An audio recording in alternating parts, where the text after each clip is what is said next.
Hi, Shannon Waller here, and welcome to the Team Success Podcast. Very recently, I was working with this brilliant leadership team. This team invests a ton in their own knowledge of themselves, coaching on conflict resolution, one-on-one coaching. They just make a huge investment. I'm able to be a part of that, which I really appreciate. And someone brought up an issue to me, which I thought was, first of all, took a lot of courage, but also I thought was something that is really true that no one talks about. And that is a very necessary leadership transition from a real sense of I to a sense of we. And that transition can be very hard to make, especially if you've had years and years of experience being a very successful individual producer, used to getting those accolades, used to being able to say, yes, I did that.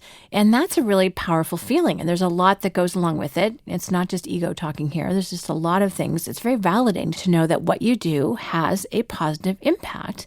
And when you shift from a one-to-one relationship between you and the results to working with a team, so much more in a leadership position, where you're not the one actually doing something, but you are influencing others in terms of their activities and their actions, it's very different. And you have to take your sense of satisfaction from a different place. It's not the same anymore. A couple comments that came up in the workshop, a couple people said, well, I just don't do that much anymore. Now, for one person, that was completely fine. And the other one, it made him want to crawl out of his skin. He was like, what do you mean I'm not doing anything? And he really felt like wasn't confident, wasn't clear that how he was creating value, and it really had a sense of kind of being a little bit lost with it. And I just thought, wow, this is something that is really true for a lot of people, but we don't talk about it very much. So I really want to kind of unpack this a little bit. So let's talk about the pluses of being a leader. Most of us, we aspire to that. That's something that we want to do. First of all, it means you can have a bigger impact. There's only so much I can do as an individual, but when I'm working with others to get something done, we can have a much bigger impact. Think about building something. Think about a project. The projects I can do on my own with my intelligence level, which is fine, and my skill level, which is pretty good after this many years on the planet. But still, I can only think this big for what I know I can do. But I want to have a bigger impact than that. My ambitions are bigger than that. So to do that, I need to be able to be able and capable of working with other people, because together what we can do is that much bigger. And that's one of the really big wins of moving to that leadership level. Then there's a sense of shared success. You know, sometimes one-on-one stuff can get a little bit lonely. So it's nice to be able to have people with whom to celebrate. Much bigger results. You feel like you're really part of a team, and bigger rewards. That's always exciting.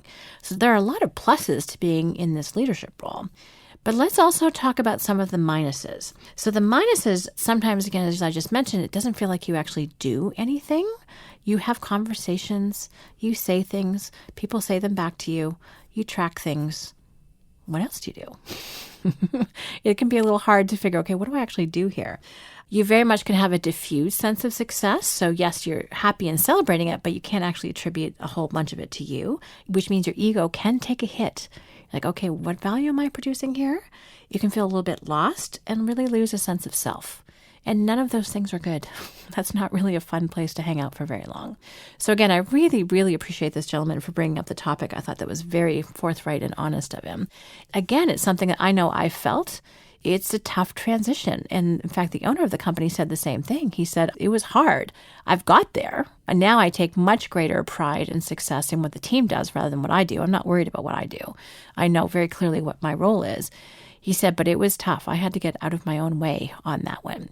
So how do we do this? Let's give a little bit of thought to how can we effectively make this transition and not get caught up, and just also to appreciate the feelings when things are changing. I don't think denying your feelings on this is very helpful, but I do think that being really aware of the fact it is a change. You are going from something where you had a direct impact to more of an indirect impact, and that entails a change of mindset. So we're getting really to that thing of how do you think about things? If you think you have to do something in order to be successful, leadership won't look like a whole lot of fun. And one of the biggest challenges that I hear about from entrepreneurs is they promote really capable, successful people who are excellent at what they do into a leadership role because they know that this person absolutely has the ability to coach others and to direct them and to provide clarity on exactly how to do the job really well. But then the person has this team and does the job anyway. And it's so frustrating because they've made this investment and the team's going, aren't I supposed to be doing this? And the leader whom they've just promoted still does it. because that's how they're used to getting their sense of reward, of sense of self, sense of success, is by the one doing it. So this is something that happens to so many people. If you're someone who takes pride in what you do, it probably happens to all of us. So how do we do it? And to me, this is really something called a polarity to manage rather than a problem to solve.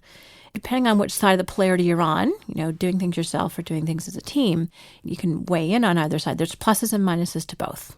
That's simply the reality of it.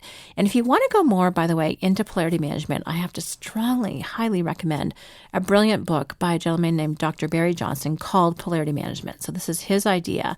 And he has managed to solve what look like really intractable problems by having people see that they're actually a polarity to manage.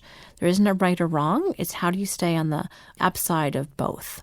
So if I apply polarity management to this particular situation, you really just have to appreciate that there are pluses to doing things yourself. There are also minuses.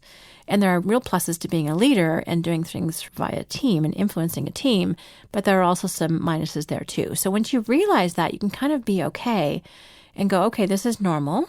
I'm not a bad person because I'm not deriving all my satisfaction from my sense of leading the team. And just really understand the bigger picture here. Again, a polarity to manage, to my mind, means you actually don't want to give up either one. You want both. I don't know about you, but I always want both.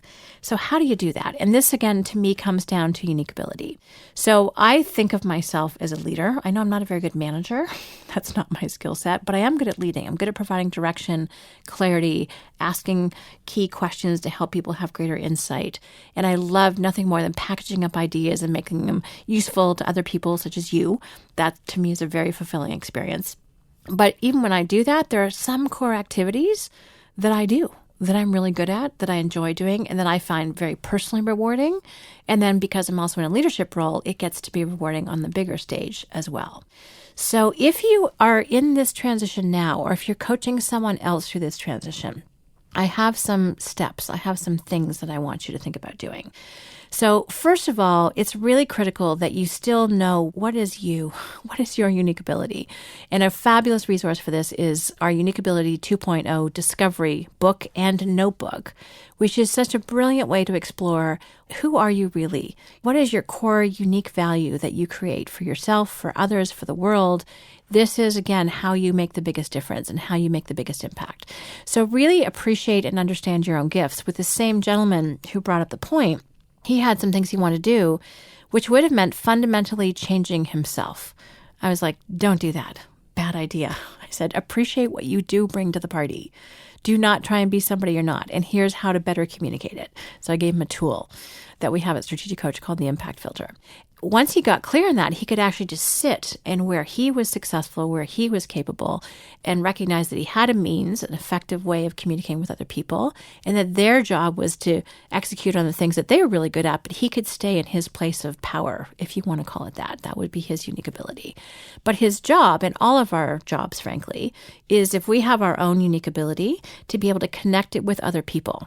That's where teamwork comes in. Think of a spider web in all those little, places where the web intersects. That's a unique ability hub. But we have to be able to create the lines. We have to be able to create those connections. And some people's webs are a little sketchy. They need to be strengthened a little bit. So imagine that you want to have a perfect spider's web and have a strong web of connection with other people's unique ability.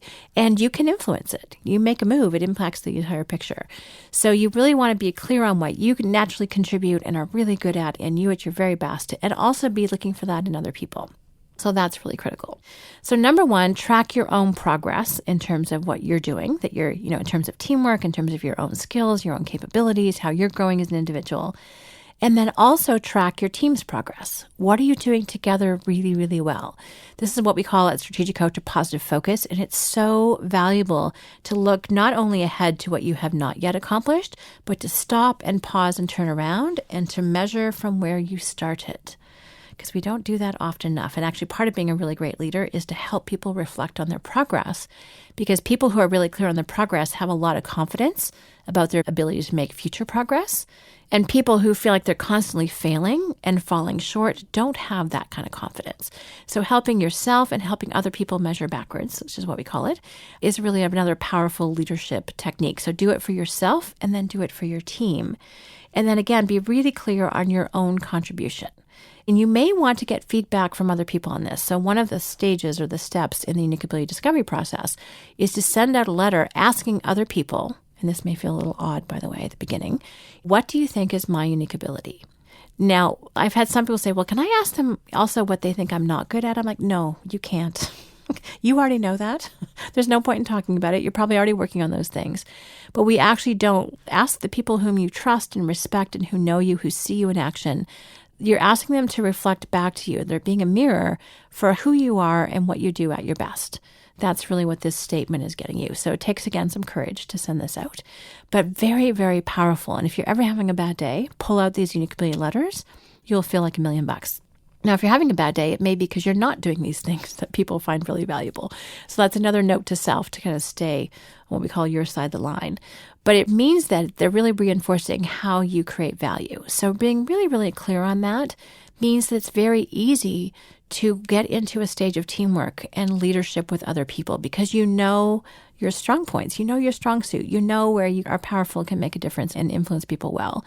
And then again, your job is simply to connect with other people. And that's really what leadership is all about. So if I look at the most successful entrepreneurs, the best leaders I know, they are clear and confident in their own unique ability, and they are brilliant at helping other people discover theirs and maximize it and grow it and work together to produce incredible results. So it may not look like doing very much, but in fact, all they're doing is their unique ability.